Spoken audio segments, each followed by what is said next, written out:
So I mentioned before, the primary goal of the Roman Empire was money.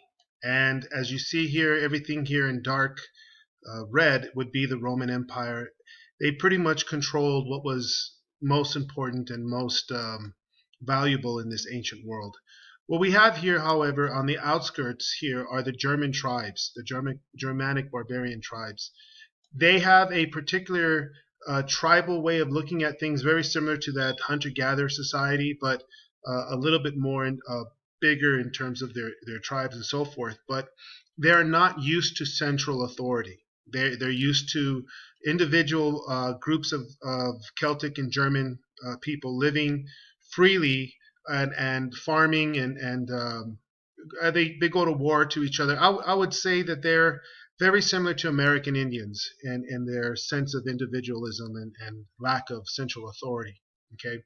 Well, the Roman Empire is going to hold on to these areas here for roughly about anywhere from 600 to 800 years, and that creates a sort of society in which people are used to urban life.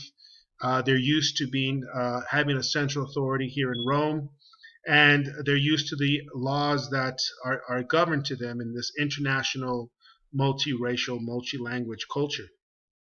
But eventually, the Romans do end up having their fall, okay, and with it, all of society pretty much starts to break down, and people move away from the cities into the countryside, and at this time, those Germans that were out in the side now become the invaders, and society pretty much follows in line with this chaotic individual type of society where people are gravitate to warriors, which we call these early Dark Age kings.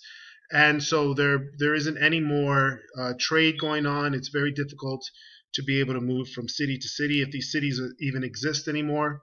And so people, because of plagues and the lack of security, people now have more of a Germanic influence in Europe than they do the Rome. But this idea of returning to this economic, vibrant society is a dream that comes up again in the Renaissance period of bringing Rome back.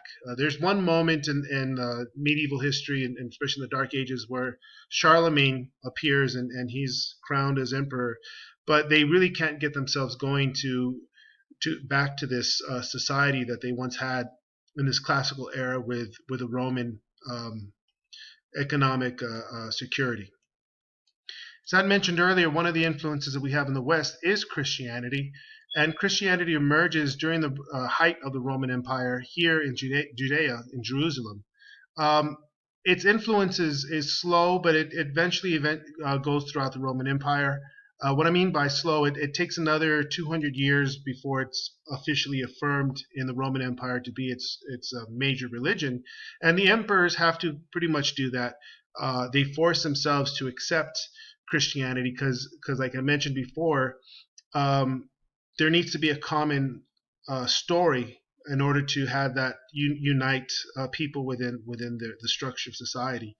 The emperors didn't like the idea of converting to Christianity, but the majority of people, being non-citizens, non-Roman citizens, like the news that all people are children of God, and therefore, with the efforts of St. Paul and other missionaries throughout the Roman Empire, the idea of Christianity spread.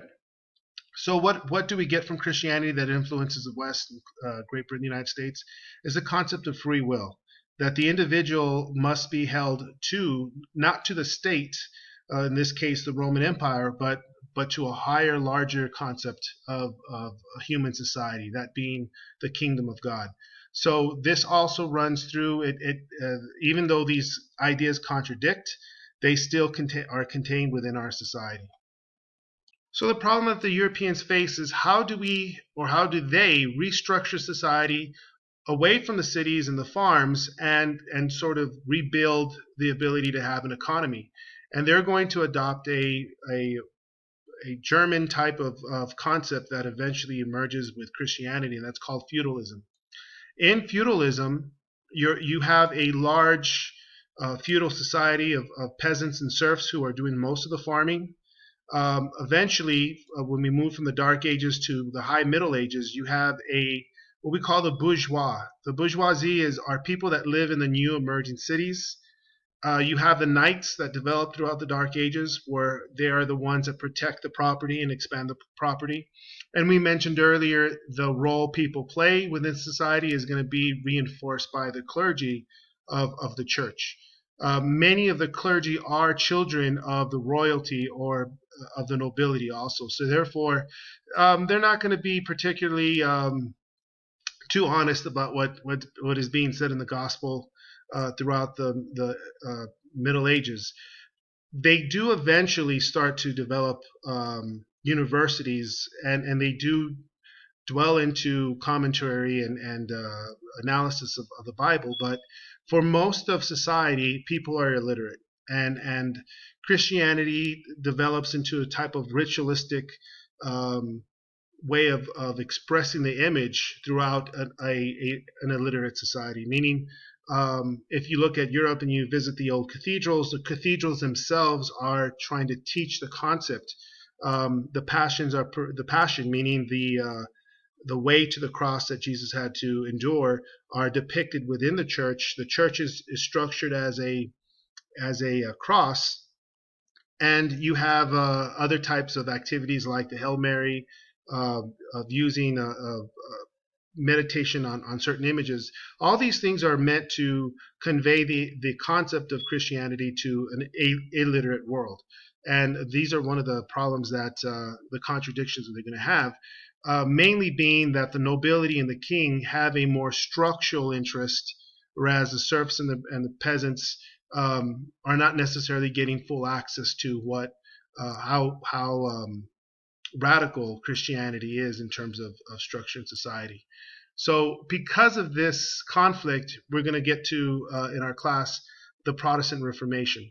And with the Protestant Reformation, not only do you have Protestants removing themselves from the church, but you also have the Catholic Church also adapting a more less political, more Bible-based focus on what Christianity is. Our book starts off with Christopher Columbus and his encounter with a new world. And that encounter is going to make changes in the way the old society is also in Europe. And it's going to kick off some eventual changes in the way structure in society is, and eventually leads us to our modern era. So on our next video, we're going to explore the background of Christopher Columbus. What is his motivation for sailing across the ocean?